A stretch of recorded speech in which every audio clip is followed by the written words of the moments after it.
Hey everyone! Welcome back to English Talks. I'm Sophia, and I'm so happy you're here today. And I'm Locus. Hey guys, if this is your first time watching our channel, welcome to the family. We are so glad you found us. Yes!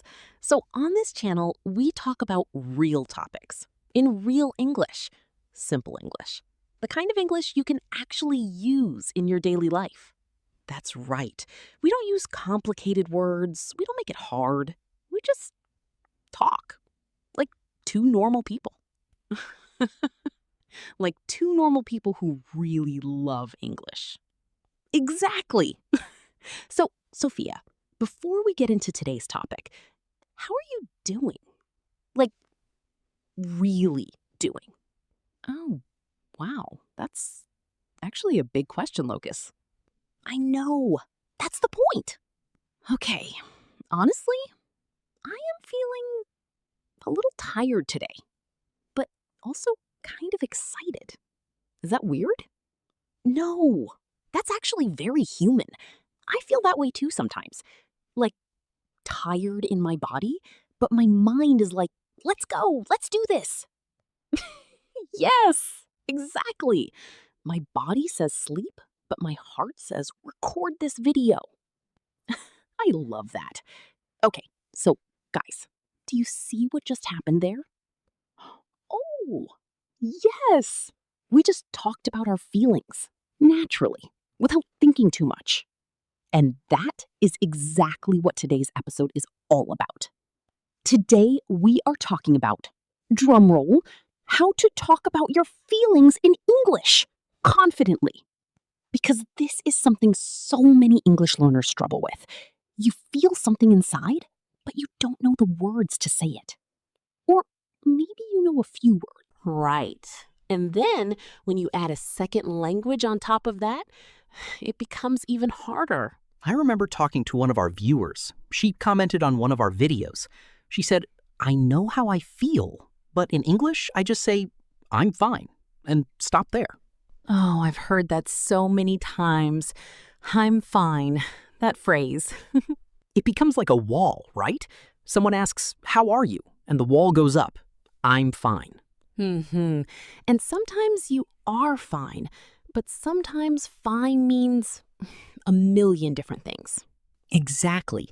Like fine could mean I'm okay, or it could mean I'm actually not okay, but I don't want to talk about it. We all know that kind of fine. We do.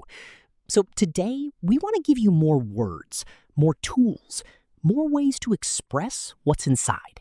Because you deserve to be understood in any language, especially in English. Okay, let's start very simple. Lucas, what are some of the most basic feeling words in English? Right. So the most basic ones, and everyone knows these, are happy, sad, angry, scared, and tired. Yes, these are like the foundation, the building blocks. Think of them like the 5 fingers on your hand. You start there. Oh, I like that. 5 fingers. I'm going to remember that.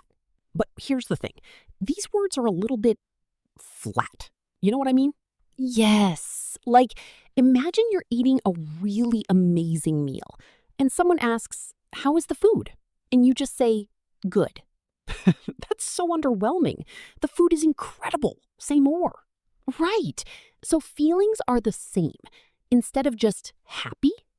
Exactly. Like, when I got my job offer, I was over the moon. See? That tells a story. You feel it when she says that. Okay, your turn, Locus.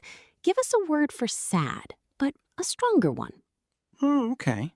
So instead of just sad, you could say heartbroken or devastated or even just really down.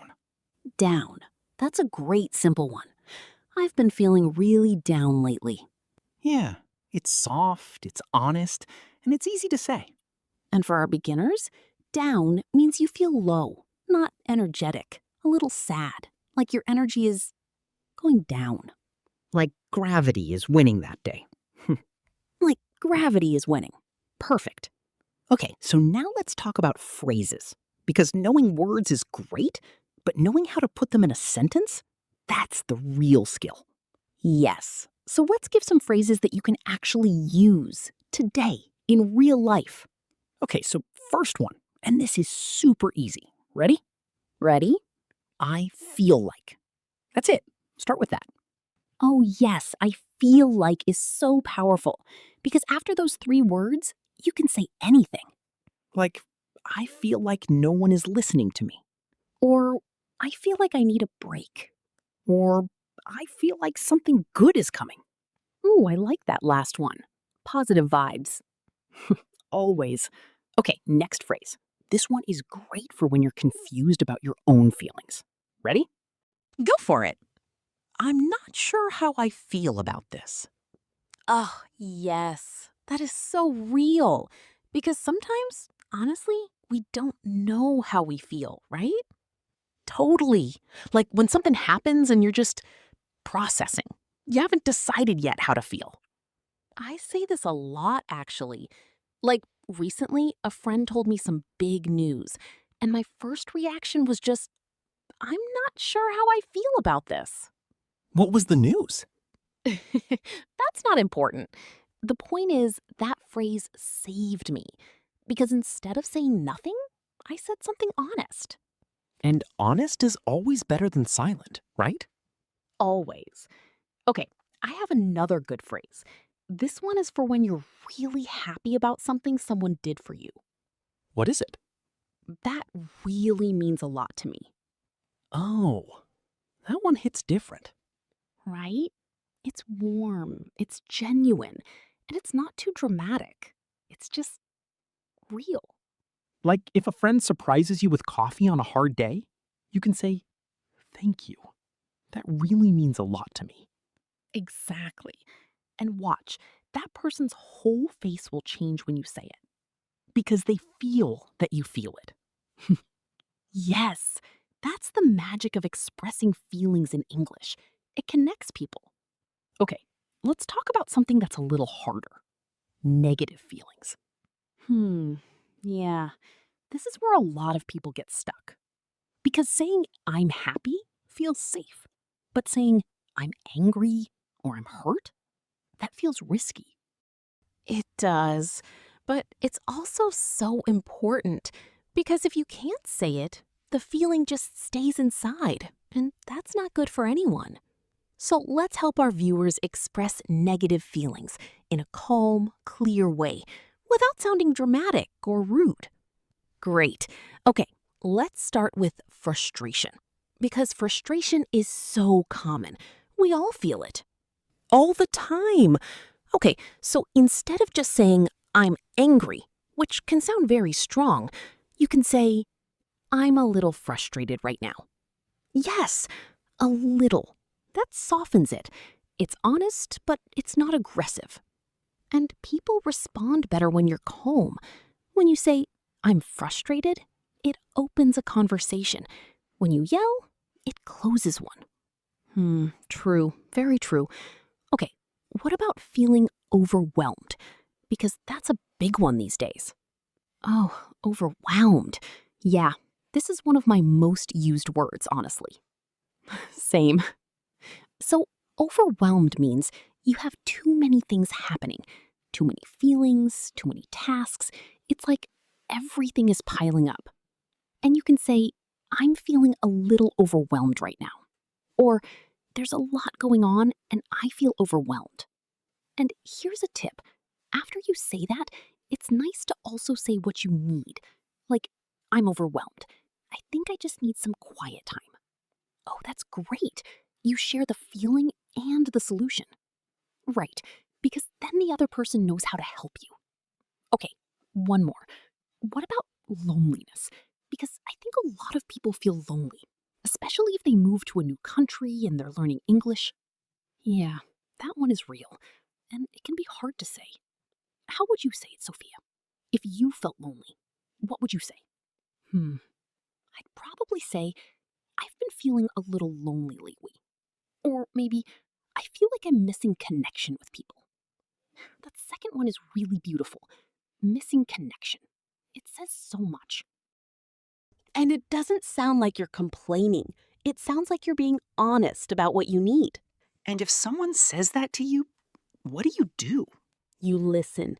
You don't fix it right away. You just, I hear you. I'm here. That's enough sometimes. Yeah, sometimes that's everything. Okay, let's get a little personal now, because stories help us learn. And I want to share something real with you guys. Ooh, story time. I love this part. So, a few years ago, I moved to a new city. I didn't know many people there, and I remember feeling really alone. But I didn't know how to say it. I didn't want people to think I was weak, you know? I understand that feeling. So I just kept saying, I'm fine, I'm good, even when I wasn't. And one day, a friend called me and said, Locus, how are you really doing? And what happened?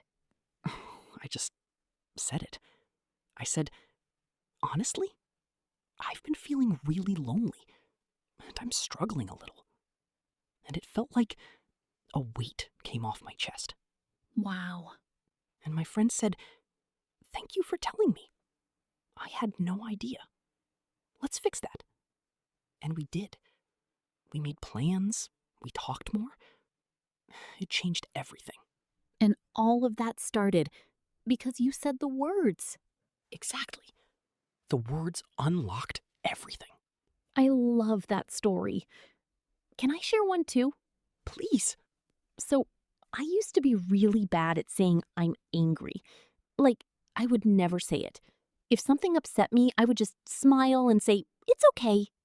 Oh, I think a lot of people do that. Especially women, right? We're often told, be nice, be calm, don't make a scene. Yeah, that's a real thing. So one day, a friend canceled our plans at the last minute. Again. And I finally said, hey, I have to be honest. I'm a little hurt by this. It keeps happening and I feel like my time isn't valued. Oh, that's powerful. How did she react? She was quiet for a moment, and then she said, I'm so sorry. I didn't realize how this was affecting you. And? We're still friends, good friends, because I said the words and she heard them. To the camera. Did you hear that? She didn't yell. She didn't cry. She just said, clearly, calmly, I feel hurt. And it worked. 3 words. I feel hurt.